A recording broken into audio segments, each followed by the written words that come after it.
Cuando una compañía realiza operaciones más allá de sus fronteras, asume un riesgo de transacción al momento de realizar operaciones en divisas para saldar tanto sus cuentas por pagar como sus cuentas por cobrar, recibidas o por entregar en moneda extranjera.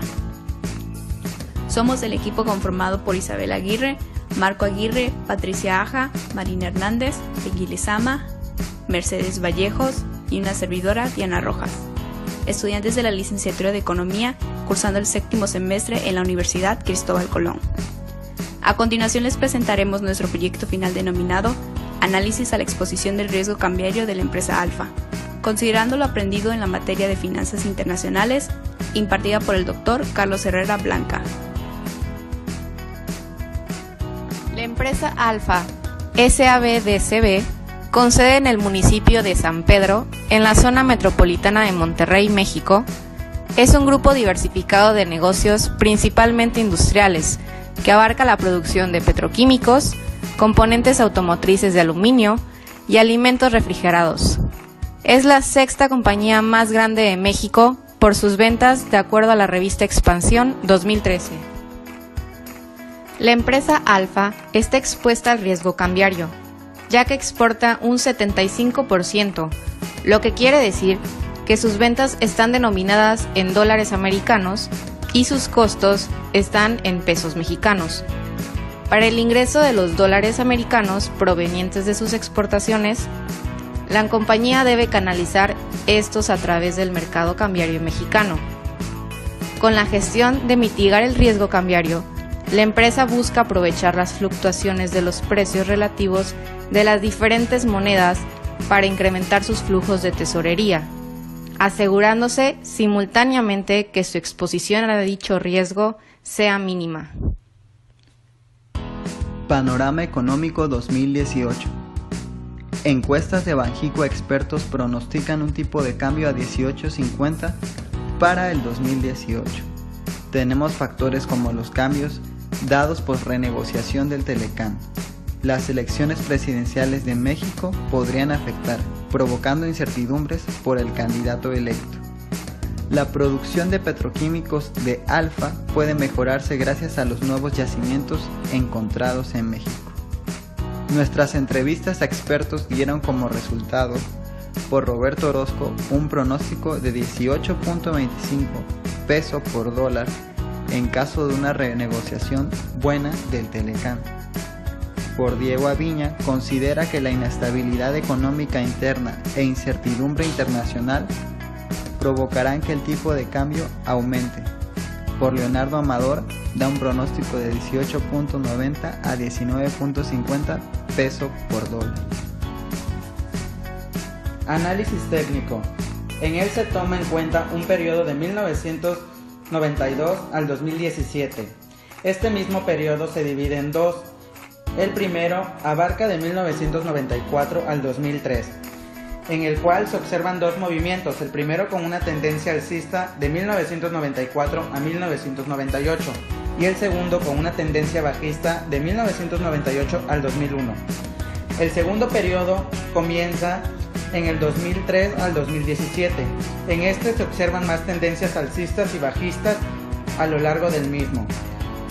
En el 2008 se observa una considerable tendencia alcista debido a la crisis ocurrida en Estados Unidos en ese mismo año. Otros movimientos importantes se comienzan a observar a partir del 2014 hasta principios del 2017 con tendencia alcista. Las variaciones en el tipo de cambio se deben principalmente porque en México existe un régimen cambiario flexible desde el 22 de diciembre de 1994 hasta la actualidad. De 1991 a 1993, esas entradas de capital a México alcanzaron un promedio anual de casi 8% del PIB. Para 1994, ese déficit representaba ya el 7% del PIB. Lo que se puede observar en la gráfica.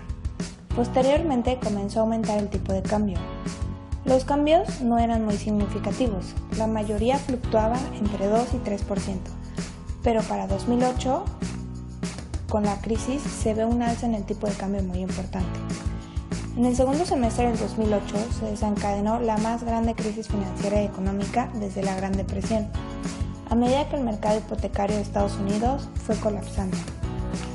A partir del 2008 ha continuado con tendencia a la alza y muy por arriba del nivel de 1994. En el 2014 se da un avance muy importante. Surge la reforma energética.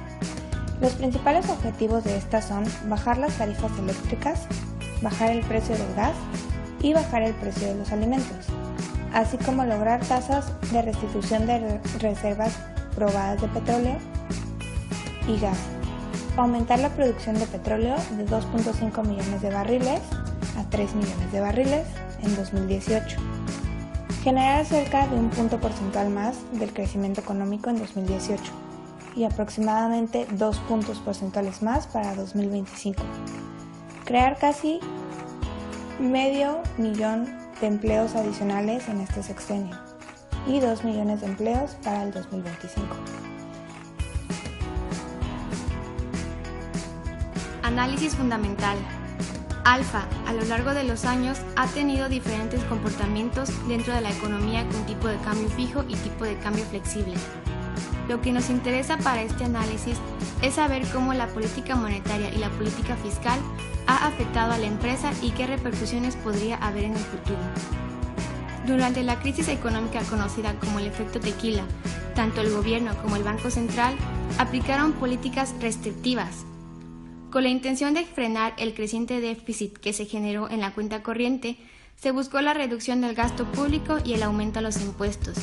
Esto tendría como consecuencia que los incentivos al consumo y a la inversión que se percibían antes disminuyeran, y así bajar la demanda agregada y el nivel de producción. Por el lado de la política monetaria restrictiva, se busca disminuir considerablemente la oferta monetaria, es decir, la cantidad de dinero que existe en circulación que es destinada a satisfacer la demanda de dinero. Pese a las acciones tan drásticas que se tomaron en el aspecto macroeconómico mexicano, Alfa no presentó efectos negativos dentro de sus resultados. Al contrario, estos años fueron claves para la consolidación de nuevos proyectos y una nueva etapa de crecimiento fuera de México. Para la crisis financiera del 2008, que fue la peor crisis económica mundial en los últimos 80 años, las políticas fiscal y monetaria fueron políticas expansivas. Buscaron dar un estímulo a la economía mediante el aumento del gasto público. El propósito era lo contrario al caso anterior. En este escenario, la idea era aumentar el consumo y la inversión para reactivar la economía mediante el incremento en la producción y en la demanda agregada. El principal objetivo era lograr generar empleo. Por el lado de la política monetaria, el Banco de México dirigió su política a contrarrestar la contracción de la actividad económica. Durante estos años, Alfa atraviesa esta crisis con un rotundo éxito. Se logró aumentar la competitividad de sus negocios y a lo largo de la década del 2000, Alfa diversifica sus negocios geográficamente en países como Canadá, Estados Unidos, República Dominicana, Alemania, República Checa, México, Argentina, Perú e incluso países asiáticos. Las políticas tomadas por México ayudaron de manera indirecta al impulso económico de la empresa. Es cierto que los últimos acontecimientos en los mercados internacionales, tales como el del petróleo o como el resultado de las elecciones presidenciales del país vecino, Estados Unidos, afectaron a la empresa Alfa. Sin embargo, estos efectos, a pesar de ser negativos, no son de gran magnitud, por lo cual no existe riesgo de que la empresa entre en un proceso de decrecimiento o de crisis. La compañía cada vez es más fuerte ante las variaciones que existen en los mercados. Es una empresa con bases muy sólidas y difíciles de quebrantar. Además, hay que agregar que al estar presente en 28 países, la hace menos propensa a sufrir daños en sus negocios, ya que no es dependiente de uno o dos países, y mucho menos es dependiente en una sola rama de producción. La fortaleza de Alfa viene directamente de las diversificaciones geográfica y productiva de sus negocios. Created using Powtoon.